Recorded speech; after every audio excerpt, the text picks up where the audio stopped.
Shalom sahabat Home Ministry dimanapun berada. Puji Tuhan, hari ini kita bersyukur kepada Tuhan sebab Tuhan Yesus baik bagi kita. Mari persiapkan seluruh hati dan pikiran kita untuk memuji dan menyembah Tuhan hari ini. Haleluya.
Benar Tuhan, seluruh bumi penuh dengan kemuliaan-Mu Tuhan. Di tempat ini penuh dengan kemuliaan-Mu Tuhan. Terima kasih buat kebaikan kasih-Mu Tuhan, penyertaan-Mu, perlindungan-Mu dalam hidup kami Bapa. Kami sangat bersyukur bahwa Engkau Tuhan yang tidak pernah meninggalkan kami, yang selalu setia di tengah-tengah ketidaksetiaan kami Tuhan. Terima kasih buat anugerah-Mu, kebaikan kasih-Mu dalam hidup kami Tuhan. Terima kasih buat segala yang sudah Engkau berikan dalam hidup kami Tuhan. Mari Tuhan Engkau berkati seluruh hidup kami, hati dan pikiran kami, tubuh jiwa kami. Kami serahkan ke dalam tangan-Mu Tuhan Yesus. Engkau berkati kami Tuhan, bersucikan dan kuduskan seluruh hidup kami yang ada di sini Tuhan. Terima kasih banyak Bapa di surga. Berkati ibadah kami Tuhan, dari permulaan, pertengahan sampai akhir ibadah kami Bapa. Biarlah nama Tuhan dipermuliakan dalam hidup kami, dipermuliakan di ibadah ini Bapa. Terima kasih banyak Tuhan. Bekerjalah bersama dengan kami Tuhan. Haleluya.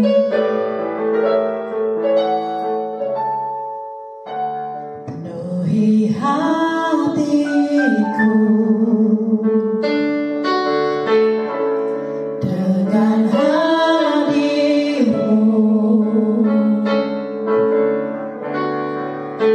Ku rindu memandang wajah-Mu, oh Tuhan, di dalam kekudusan-Mu.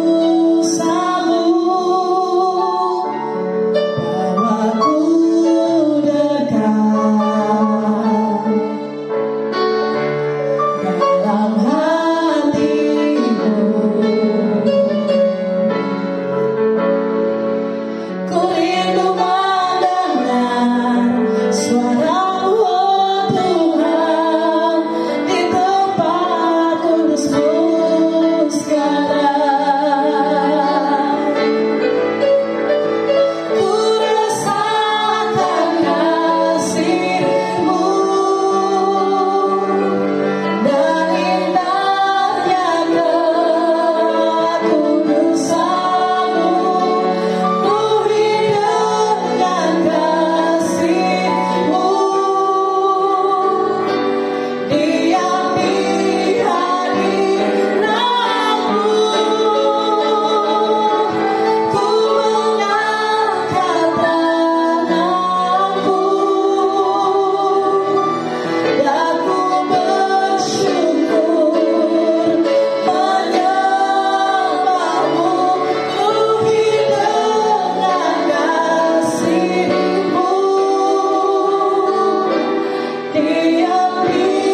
dengan hadirmu.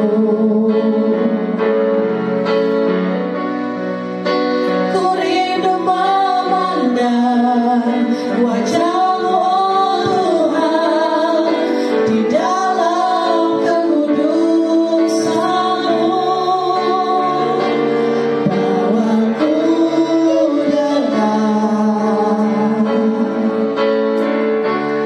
dalam hatimu. Ku rindu mendengar suaramu, oh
pengagungan dan syukur. Haleluya.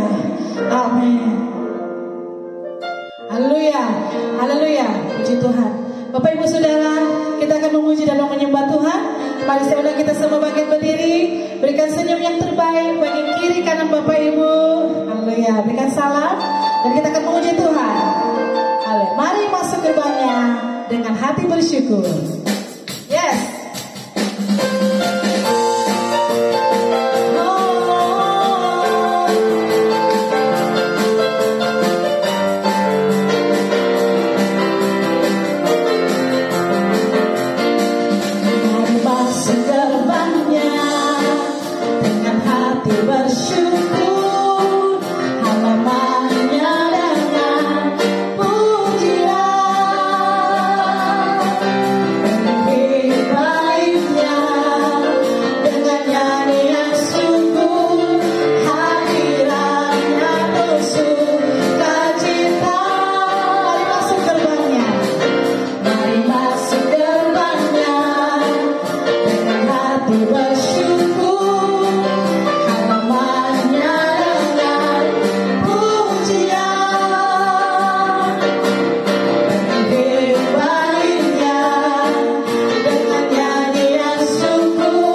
duduk kembali. Kita akan masuk lebih dalam lagi untuk mendengarkan kebenaran firman Tuhan. Haleluya. Dengan apa kami balas setiap kebaikan-Mu Tuhan? Selain puji, syukur, sembah dan hormat kami kepadamu Bapa. Karena Engkau Tuhan yang setia dalam hidup kami.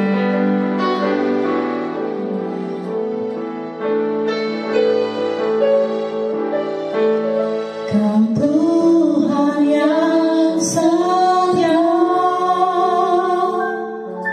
Bapa yang mulia, kasih-Mu besar Tuhan. Kau pulihkan hidupku, Kaulah harapan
pasal 15 ayat pertama sampai dengan ayat yang ke-7.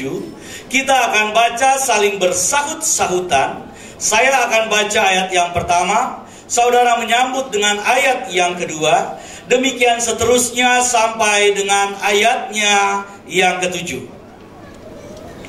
Demikian firman Tuhan. Para pemungut cukai dan orang-orang berdosa biasanya datang kepada Yesus untuk mendengarkan Dia. Ayat 2.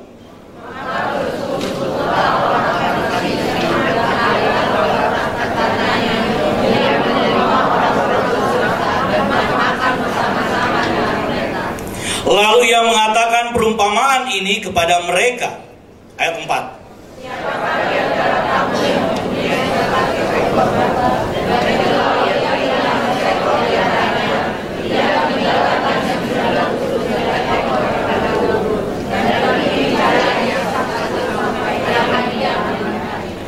Dan kalau ia telah menemukannya, ia meletakkannya di atas bahunya dengan gembira. Ayat 6.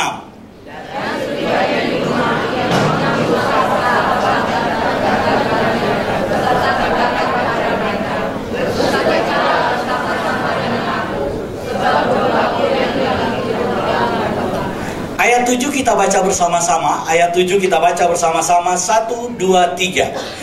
Aku berkata kepadamu, demikian juga akan ada sukacita di sorga karena satu orang berdosa yang bertobat, lebih daripada sukacita karena 99 orang benar yang tidak memerlukan pertobatan. Saudara, ini ayat luar biasa. Ini nats firman Tuhan yang luar biasa. Dan kita akan pelajari bersama-sama apa sebenarnya yang sedang dibicarakan oleh Yesus. Saudara, kalau saudara lihat pada ayat yang pertama dan ayat yang kedua, perumpamaan Tuhan Yesus tentang domba yang hilang ini dilatar belakangi oleh sebuah peristiwa, oleh sebuah kejadian. Peristiwanya adalah Yesus berkumpul dengan orang-orang berdosa, orang-orang yang disebut orang-orang yang tidak layak, orang-orang yang ditolak, orang-orang yang tidak dianggap, dan orang-orang yang dianggap oleh orang Farisi tidak layak untuk masuk ke dalam rumah Tuhan. Ketika Yesus sedang berbicara dengan mereka, saudara, kemudian orang-orang Farisi melihat itu, dan orang-orang Farisi mulai mengolok-olok murid-murid Yesus. Orang-orang Farisi mulai membicarakan tentang tabiat Yesus. Orang-orang Farisi mulai membicarakan tentang kebiasaan Yesus. Coba kita lihat slide-nya. Saudara perhatikan baik-baik. Ini yang terjadi, saudara. Situasi yang pertama yaitu Yesus menerima orang-orang berdosa makan bersama-sama dengan Dia. Situasi yang kedua, ada orang-orang Farisi yang sedang mencela Yesus atau nyinyir dengan Yesus. Lanjut, saudara perhatikan. Pada ayat yang pertama dikatakan pantes hoi telonai kai hoi hamartoloi. Artinya Yesus berkumpul dengan orang hamartoloi, orang-orang yang berdosa atau para pembuat dosa atau pendosa. Saudara, jadi Yesus itu berkumpul bukan dengan orang-orang yang sudah bertobat. Bukan. Ayat ini mengatakan Yesus berkumpul dengan hamartoloi. Bahasa Yunani hamartoloi ini artinya pendosa, para pembuat dosa, atau orang yang masih aktif berbuat dosa. Jadi saya kasih tahu saudara, Yesus bukan berkumpul dengan orang-orang yang sedang ada di dalam gereja. Tapi Yesus sedang berkumpul dengan orang-orang yang masih aktif melakukan apa? Dosa. Yesus berkumpul dengan orang-orang para pelacur yang masih aktif melacur. Yesus berkumpul dengan para pemungut cukai yang masih aktif memungut cukai. Jadi saudara paham? Saudara bisa bayangkan kalau seandainya saya itu sedang berkumpul dengan para pelacur. Saudara mau bilang apa? Oh, coba lihat tuh pendeta. Nggak mungkin saudara akan ngomong begini. Wah, Pak Raymond lagi ke sana, lagi pergi penginjilan. Nggak mungkin. Pasti saudara akan bilang, memang pendeta gatel. Kerjaannya ke tempat yang seperti itu. Betul kan? Betul saudara? Wajar. Kenapa? Karena saudara, yang dilakukan oleh Yesus ini di mata banyak orang itu tidak benar.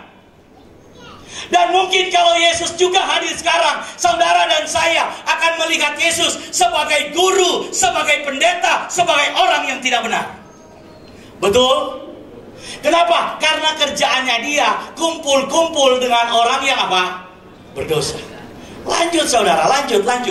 Pada ayat yang kedua, ini dikatakan bahwa orang-orang Yahudi dan orang-orang Farisi, ahli-ahli Taurat dan Farisi, kemudian mulai membicarakan tentang Yesus, mulai menggerutu, mulai bersungut-sungut. Bukan cuma bersungut-sungut, bukan cuma menggerutu, tapi mulai berbicara dengan nyinyir.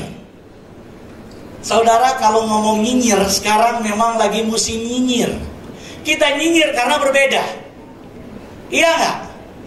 Yesus itu dinyinyirin, kenapa? Karena Yesus itu berbeda dengan orang Farisi. Yesus berbeda dengan ahli-ahli Taurat. Yesus bukan merupakan bagian dari mereka. Karena itu mereka dinyinyirin.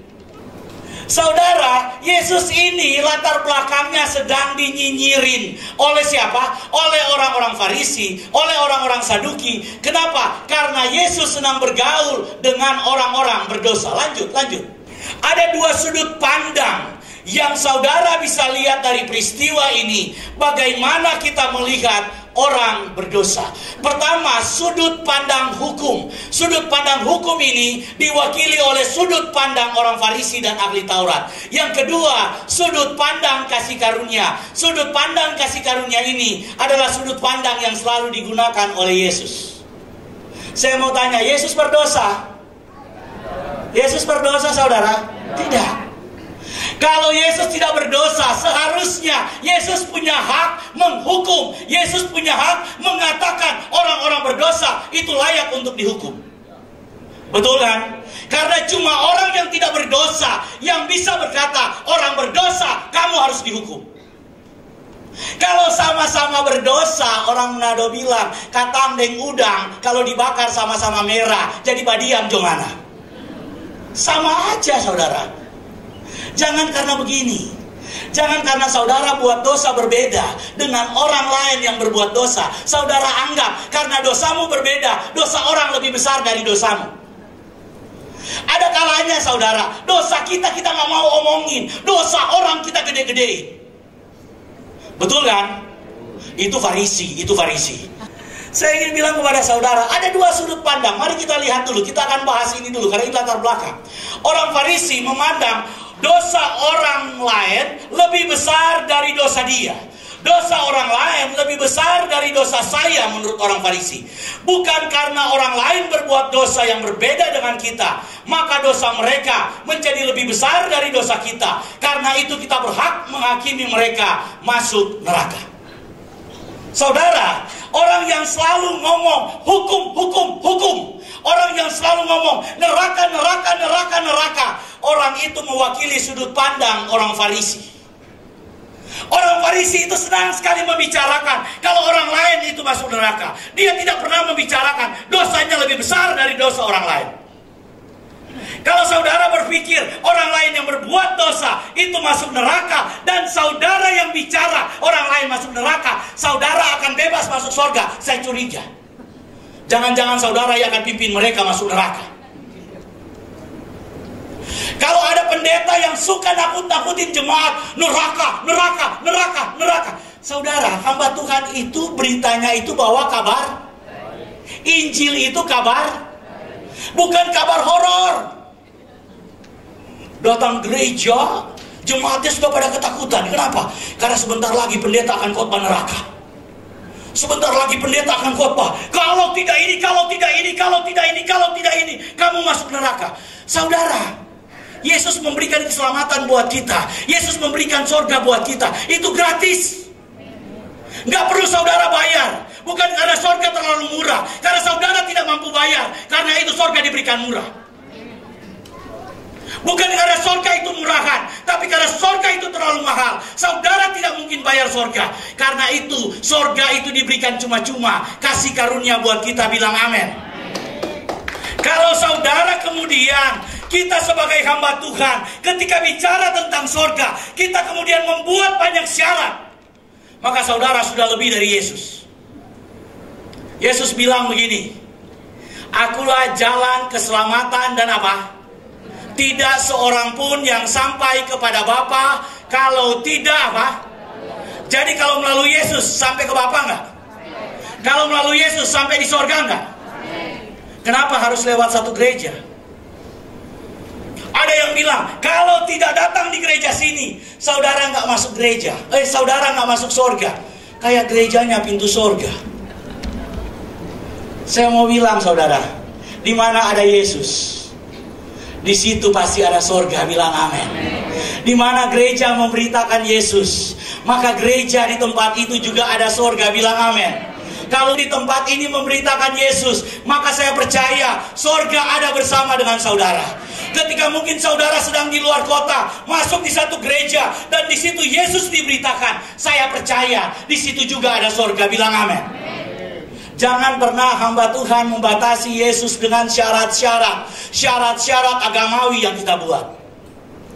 Syarat-syarat agamawi itu tidak diperlukan saudara. Karena ada kalanya Tuhan itu bergerak di luar pola yang kita buat. Amin. Sudut pandang hukum dari orang Farisi seperti ini. Lanjut. Tapi sudut pandang Yesus berbeda. Yesus bilang apa? Aku datang bukan untuk memanggil orang benar, melainkan apa? Orang berdosa. Kita buka dulu Markus 2 ayat 17. Dari 16 saja, supaya enak. Kita baca sama-sama. 1, 2, 3. Pada waktu ahli-ahli Taurat dan golongan Farisi melihat bahwa ia makan dengan pemungut cukai dan orang berdosa itu, berkatalah mereka kepada murid-muridnya, mengapa ia makan bersama-sama dengan pemungut cukai dan orang apa? Berdosa. Ayat 17. Yesus mendengarnya dan berkata kepada mereka, jadi yang ngomong siapa? Tolong, yang bicara ini siapa? Bukan orang sehat yang memerlukan apa? Tabib, tetapi orang sakit. Aku datang bukan untuk memanggil orang benar, melainkan apa? Orang berdosa. Siapa yang perlu Yesus? Tolong angkat tangan. Amin. Kalau saudara perlu Yesus, berarti saudara orang berdosa. Kalau saudara sudah tidak memerlukan Yesus, Tuhan Yesus bilang, itu orang benar. Kalau saudara sudah merasa saudara itu orang benar, orang yang sempurna, orang yang tanpa salah, maka saudara tidak membutuhkan Yesus lagi. Tapi kalau saudara dan saya masih membutuhkan Yesus, itu tandanya saudara dan saya adalah orang-orang berdosa yang bergantung kepada kebaikan Tuhan, yang hanya bergantung kepada kasih karunia Tuhan, yang hanya bergantung kepada kemurahan Tuhan. Tanpa kemurahan Tuhan, saudara dan saya tidak akan mendapatkan apa-apa. Amin. Ini kesadaran penting yang harus kita tanamkan.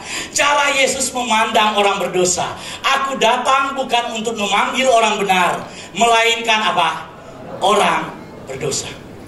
Tuhan Yesus membenci apa? Dosa. Tapi Tuhan Yesus tidak menolak orang berdosa. Amin. Tuhan Yesus tidak menolak orang berdosa, tapi Tuhan Yesus juga tidak kompromi dengan dosa. Ini harus kita pahami. Saudara, dosa dibenci oleh Tuhan, tapi orang berdosa itu dicinta oleh Tuhan. Amin. Amin. Tuhan bukan mencintai perbuatan-perbuatanmu, tapi Tuhan mencintai dirimu. Saya pernah kesaksian saudara, anak saya saudara yang ketiga itu baru umur 4 tahun. Tiba-tiba saudara, anak saya ini jadi rajin sekali. Rajinnya luar biasa. Dia ngepel lantai. Wah, saya senang sekali ngelihat anak saya ngepel lantai. Dia nyapu. Anak umur berapa tahun? 4 tahun saudara. Jadi dia ngepel lantai, dia ambil kain pel, dia ngepel. Saya mau tanya, anak 4 tahun ngepel, bersih atau kotor? Bersih atau kotor? Sekarang saya senang karena kerjaannya dia benar, atau saya senang karena saya melihat dia itu disiplin bekerja? Ulang. Saya senang karena melihat dia bekerja, atau saya senang karena hasil kerjanya bagus? Hah? Oh, karena saya lihat dia apa? kerja, saudara. Jadi saya senang. Waktu saya pulang saya senang. Tapi mamanya ngeluh. Alet katanya. Sudah. Bukan jadi rapi, malah jadi berantakan. Karena tas kakaknya juga yang ada di lantai, dia peling sekaligus, saudara. Semuanya dipel aja. Sampai kalau orang mau lewat itu bisa kepleset. Tapi dia bangga. Selesai dia pelin, selesai dia beresin, dia langsung bilang begini, papi, tutup mata. Oke, tutup mata. Dia tarik saya, terus dia bilang, sekarang buka mata. Waktu saya buka mata, dia langsung bilang, celing. Apa nih celing? Celing katanya. Kan sudah kinclong. Saya tanya, kinclong apanya? Alet pel lantainya. Oh iya, kinclong. Iya, kinclong. Saudara, ketika saya bilang iya kinclong, saya bilang iya benar. Iya bagus. Apakah hasil kerjanya bagus? Bukan saudara. Saudara, ketika saudara melakukan perbuatan benar, hasilnya itu di mata Tuhan sebenarnya tidak bagus. Hasilnya di mata Tuhan itu seperti kain kotor. Tetapi karena saudara mengikuti perintah Tuhan, itu yang membuat Tuhan senang dengan saudara. Bukan karena perbuatanmu itu dinilai baik oleh Tuhan. Tapi karena apa? Karena engkau melakukan apa? Perintah Tuhan. Amin saudara. Saya mau bilang kepada saudara, kalau saudara percaya Yesus, percayalah satu perbuatan Yesus tidak mungkin dibatalkan oleh banyaknya perbuatan salah kita.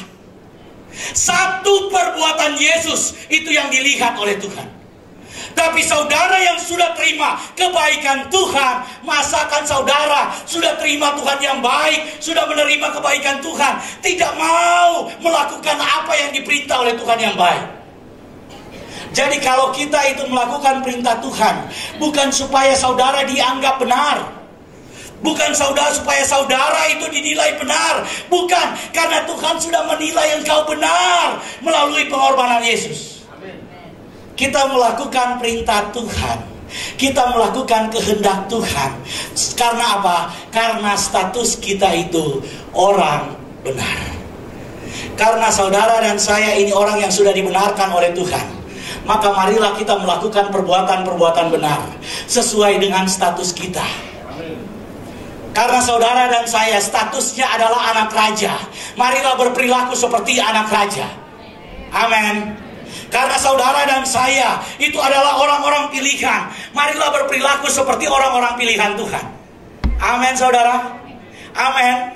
Ini latar belakang peristiwa cerita anak domba yang hilang. Lanjut. Saudara perhatikan baik-baik. Kata Yesus menerima dan bersahabat dengan orang berdosa, bukan berarti Yesus itu menjadi sama, ikut-ikutan menjadi berdosa. Ini bukan berarti begini. Ketika Yesus dekat dengan orang yang seperti ini, bukan berarti Yesus ikut ngedrak.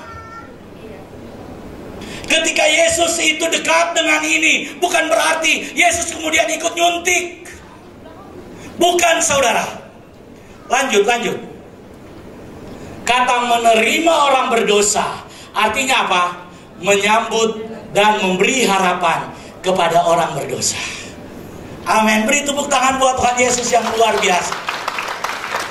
Saudara, kalau Tuhan itu menerima orang berdosa, itu artinya dia menyambut orang berdosa, dan dia apa? Memberi harapan bagi orang berdosa bahwa ada apa?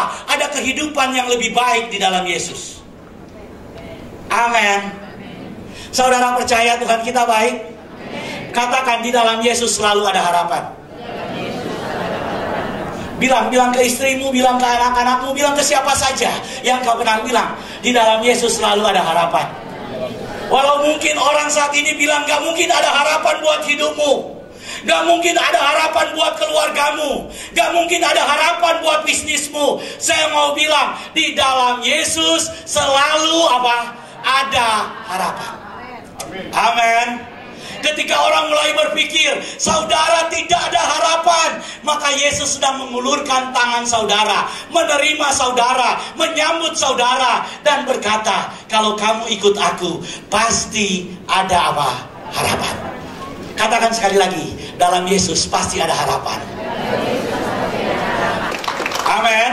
Sobat Home Ministry dimanapun Anda berada, saat ini kita akan masuk dalam sakramen perjamuan kudus. Dan saya persilakan saudara yang ada di rumah untuk bangkit berdiri. Bagi saudara-saudara yang saat ini sudah menyiapkan sarana perjamuan kudus, mohon dipegang. Dan kita akan doakan sama-sama. Di dalam nama Tuhan Yesus saat ini kami mengangkat roti dan anggur ini. Kami kuduskan, kami sucikan di dalam nama Tuhan Yesus menjadi layak digunakan untuk perjamuan kudus ini. Dalam nama Tuhan Yesus, haleluya, amin. Saudara, dengarkanlah ketetapan perjamuan kudus. Yesus berfirman, "Akulah roti hidup yang telah turun dari sorga. Jikalau seorang makan dari roti ini, ia akan hidup selama-lamanya. Dan roti yang kuberikan itu ialah dagingku, yang akan kuberikan untuk hidup dunia." Maka kata Yesus kepada mereka, "Aku berkata kepadamu, sesungguhnya jikalau kamu tidak makan daging anak manusia dan minum darahnya, kamu tidak akan mempunyai hidup dalam dirimu. Barang siapa makan dagingku dan minum darahku, ia mempunyai hidup yang kekal, dan aku akan membangkitkan dia pada akhir zaman. Sebab dagingku adalah benar-benar makanan, dan darahku adalah benar-benar minuman. Barang siapa makan dagingku dan minum darahku, ia tinggal di dalam aku dan aku di dalam dia. Sama seperti Bapa yang hidup mengutus aku dan aku hidup oleh Bapa, demikian juga barang siapa yang makan aku akan hidup oleh aku. Inilah roti yang telah turun dari sorga, bukan roti yang dimakan nenek moyangmu dan mereka telah mati. Barang siapa makan roti ini, ia akan hidup selama-lamanya."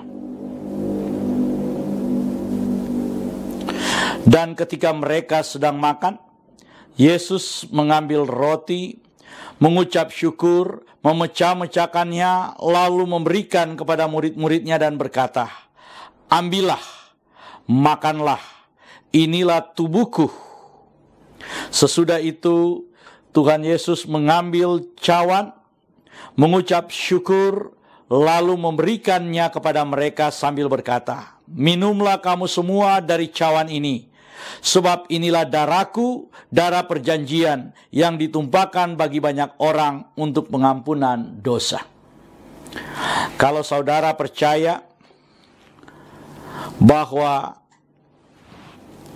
roti dan anggur ini adalah penyatuan dengan tubuh Tuhan Yesus Kristus, mari kita angkat lebih tinggi dari kepala kita, dan mari kita sama-sama mengaku, dalam nama Tuhan Yesus, saya percaya inilah tubuh dan darah Tuhan Yesus. Kalau saya makan tubuh Tuhan Yesus Kristus dan minum darah Tuhan Yesus, maka saya percaya semua dosa-dosa saya telah diampuni oleh Tuhan. Saya percaya kalau saya makan tubuh Tuhan Yesus dan minum darah Tuhan Yesus, maka semua kutuk telah dipatahkan. Saya percaya kalau saya makan tubuh dan minum darah Tuhan Yesus, maka semua sakit penyakit saya telah disembuhkan. Saya percaya kalau saya makan tubuh Tuhan Yesus dan minum darah Tuhan Yesus, maka saya mendapat bagian dalam tubuh Kristus, dan saya akan diberi tubuh kemuliaan, dan Tuhan akan mengangkat saya ketika Tuhan Yesus datang di awan-awan yang permai untuk menyatu dan bertemu dengan Dia. Saya percaya inilah tubuh dan darah Tuhan Yesus Kristus.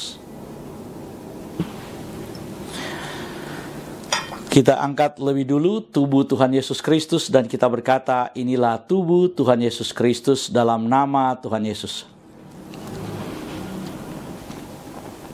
Kita minum darah Tuhan Yesus Kristus dan kita berkata dalam nama Tuhan Yesus Kristus.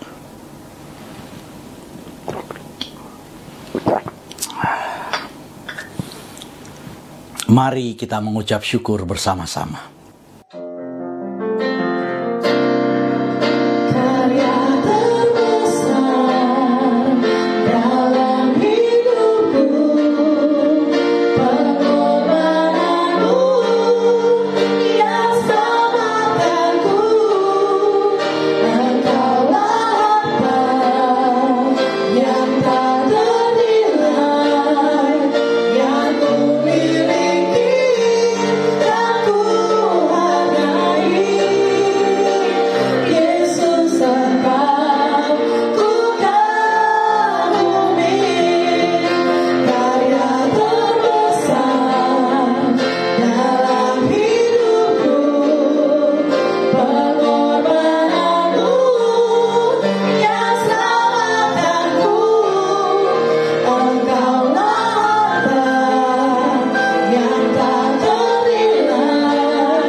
Jemaat Tuhan, kita sudah ada di penghujung ibadah kita hari ini.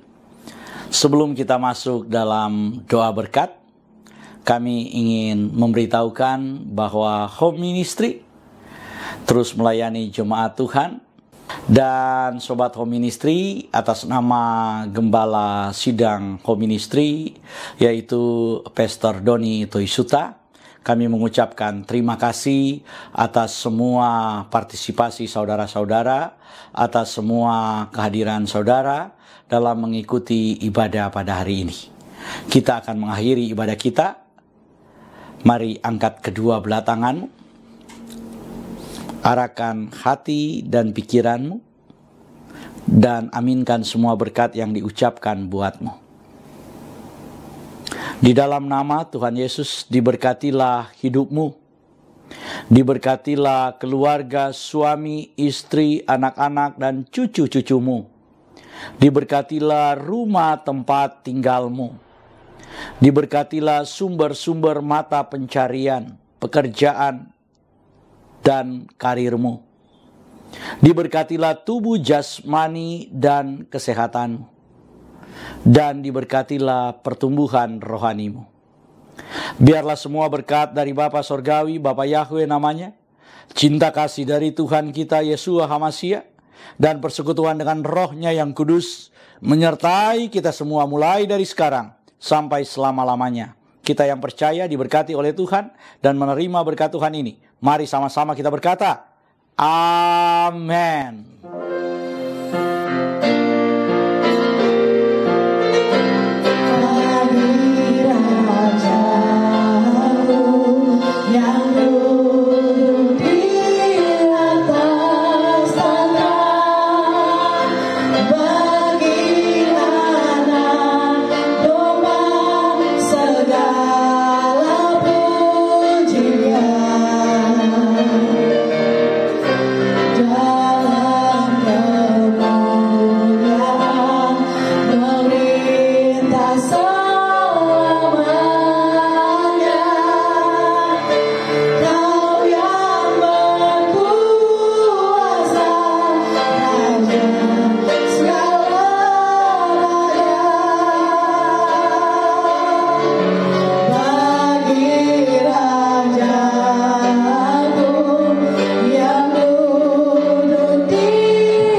selamat hari Minggu dan Tuhan Yesus memberkati kita semua. Shalom.